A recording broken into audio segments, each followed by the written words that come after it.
Assalamualaikum warahmatullahi wabarakatuh. Saya Karisma Lutfiana Nurul Fadila, mahasiswi Sastra Indonesia angkatan 2020 semester 2 rombel 1 dengan NIM 21114200033. Nah, kali ini saya akan mempresentasikan tugas mata kuliah teori sastra yang diampu oleh Ibu Uum Komariah SPD M.Hum. Nah, langsung saja analisis saya mengenai presentasi yang akan saya paparkan, yakni cerpen Suara Azan yang Menjengkelkan karya Gunawan Budi Santoso dengan pendekatan sosiologi sastra. Nah, karya sastra sendiri menurut Plato yakni tiruan dari kenyataan yang diambil dari buku Saraswati tahun 2003.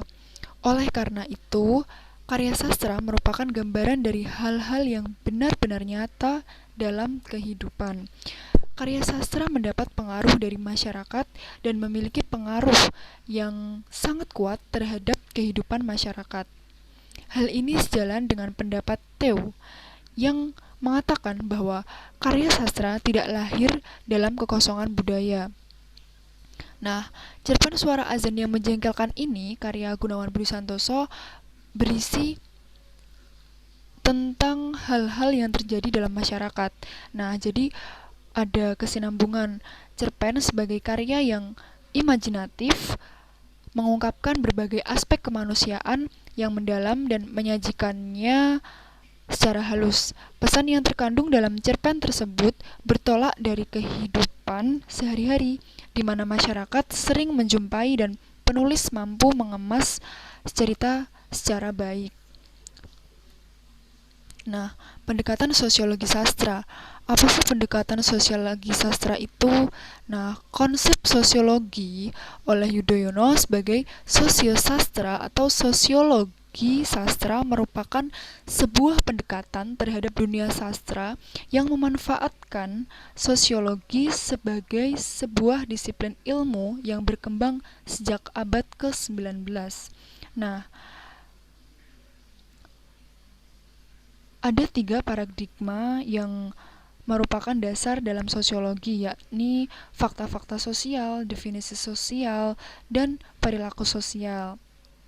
Nah, dalam pendekatan sosiologi sastra ini ada 3 perspektif. Yang pertama, melalui perspektif teks sastra.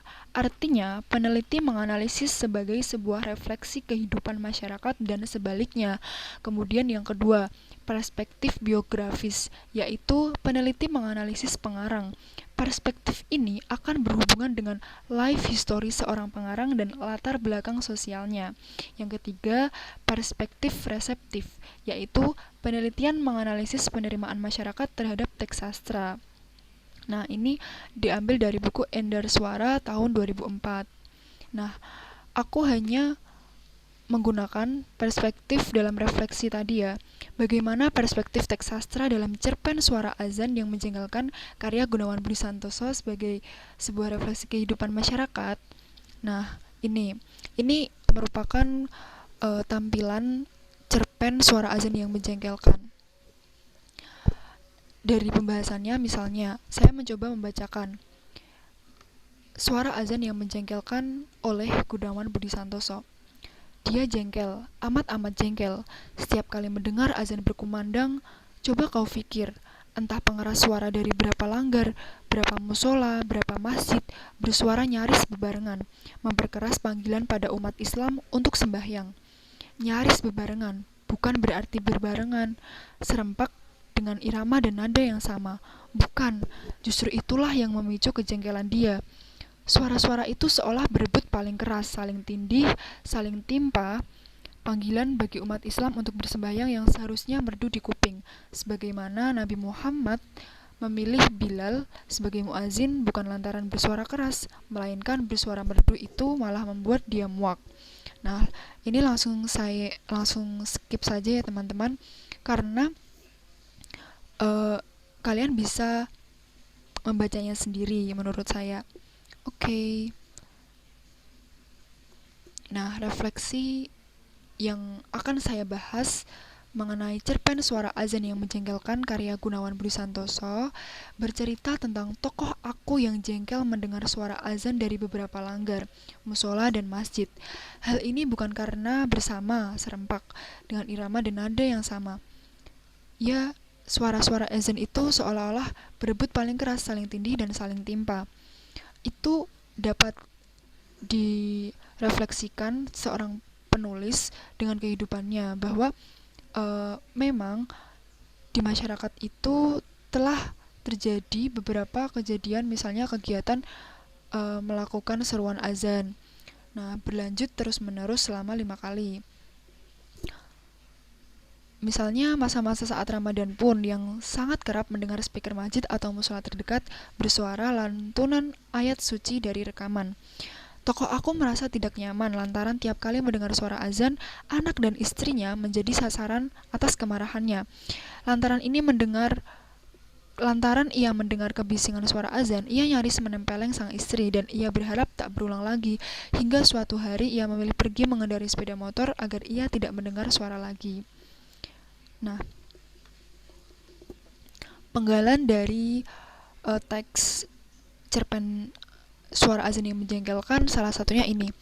Dan masih berlagak soalim, setiap kali mengucap Alhamdulillah, Subhanallah, Astagfirullah di hadapan banyak orang, mulutmu mengucap syukur, tetapi hati dan pikiranmu kau sumpal tahi. Kau lupa kapan kau butuh, pada siapa pula kau meminta. Tak bisakah kau membaca hikmah tersembunyi dalam kengototan anak-anakmu untuk keluar dari rumah sedini mungkin, memilih belajar di pesantren sebagai pesan dari langit, atau masih hendak kau ingkari juga? Kau hidup dan masih tetap hidup, karena ada yang menghidupi dan menghidup-hidupkan. Kau berpikir, kau terlahir dari batu. Kau bertindak dengan keyakinan, kau anak kentut. Diambil dari teks Suara Azan yang Menjengkelkan. Nah, dari penggalan cerpen tersebut, dapat kita hubungkan bahwa si tokoh aku memiliki refleksi kehidupan yang nyata. Berangkat dari pengalaman sang penulis, berhasil mengemas menjadi cerita yang dapat menitik beratkan pada keseharian masyarakat. Permasalahan disorganisasi keluarga yang bersumber dari faktor budaya, ekonomi, dan psikologis. Kemudian permasalahan disorganisasi keluarga tersebut dapat terjadi pada konteks sosial seorang bapak. Nah, seorang bapak ini adalah tokoh aku ya, dia memiliki seorang istri dan anak begitu. Di dalam tokoh aku merasa ada hal yang menjadi gangguan atau masalah dalam psikis yang diakibatkan dari ia mendengarkan suara azan tersebut dan dilampiaskan ke istri dan anak-anaknya. Oke, kesimpulan dari pemaparan saya tadi yakni teks sastra dalam cerpen Suara Azan yang Menjengkelkan karya Gunawan Budi Santoso terdapat cerminan yang sangat melekat pada kehidupan masyarakat. Menelisik lebih jauh bahwasannya di daerah tertentu, orang Islam menyerukan azan sebagai tanda pengingat sholat yang terdengar dari beberapa musola atau langgar. Maka dari itu, kegiatan tersebut tercermin dalam cerita cerpen Suara Azan yang Menjengkelkan. Poin penting cerpen tersebut lebih ke arah perhatian atas tokoh aku berdasarkan perjalanannya. Setiap ia merasa jengkel dengan suara azan, ia teringat dan merindukan di masa lalu, ia merasa riang bersecepat pergi ke masjid. Di akhir cerita, dikisahkan bahwa saat ia berharap suara azan kembali terdengar oleh telinganya, tetapi suara itu sudah terhalang dan tidak terdengar olehnya lagi. Nah, itu saja pemaparan dari saya. Kurang lebihnya saya mohon maaf, semoga bermanfaat. Terima kasih. Wassalamualaikum warahmatullahi wabarakatuh.